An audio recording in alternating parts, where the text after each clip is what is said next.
এই বিজয় আমরা বাংলাদেশের ভবিষ্যতের কাছে উৎসর্গ করছি। এই বিজয় বাংলাদেশের বিজয়।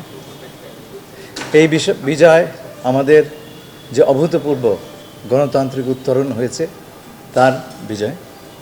এই বিজয় আমাদের প্রিয় প্রধানমন্ত্রীর বিজয়, কারণ তিনি যদি এই সিদ্ধান্ত না নিতেন এবং দৃঢ়ভাবে এবং অবিচলভাবে বিরতিহীনভাবে আমাদেরকে সমর্থন না করতেন, তাহলে এই 10 বছরের রাস্তা 10 সপ্তাহে আমরা অতিক্রম করতে পারতাম না।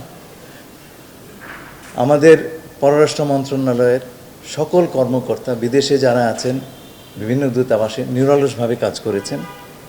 আমাদের পররাষ্ট্র প্রতিমন্ত্রী এবং মাননীয় প্রধানমন্ত্রীর পররাষ্ট্র বিষয়ক উপদেষ্টা, আমরা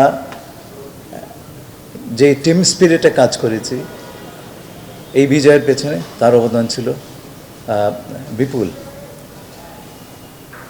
এই বিজয় আমরা বাংলাদেশের ভবিষ্যতের কাছে উৎসর্গ করছি। চাকরি ছাড়বো কিনা এটাই তো, না ছুটি দেবো কিনা, ভাই এত ব্যস্ত হয় না, এর প্রেসিডেন্স আছে। হ্যাঁ, আমাদের আজকে থেকে 40 বছর আগে RICL TMX, যুগের পর যুগ স্থাপনা থাকে মজবুত।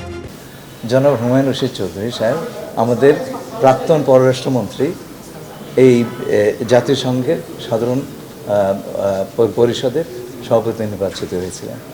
I was his private secretary, right? এবং তার সঙ্গে আমরা কাজ করেছি। উনি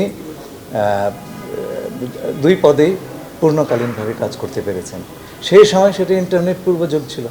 আজকে কিন্তু আপনি সিজলেসলি দুটো কাজ করতে পারেন। It's normal to do so, তাই না?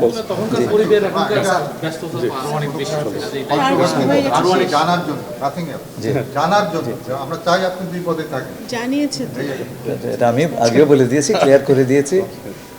অনেকেই বলেছেন যে এখন যিনি আছেন জার্মানি, উনি তো পররাষ্ট্রমন্ত্রী ছিলেন, উনি তো ওই পদ ছেড়েই কাজ করেছেন। আসলে যে জিনিসটা হচ্ছে, উনি গ্রিন পার্টির নেতা ছিলেন, গ্রিন পার্টি ইলেকশনে হেরেছে, সুতরাং পররাষ্ট্রমন্ত্রী থাকতে পারেননি। স্যার, রোহিঙ্গা সংকট নিয়ে একটু বলতেন স্যার, আপনার ভূমিকা।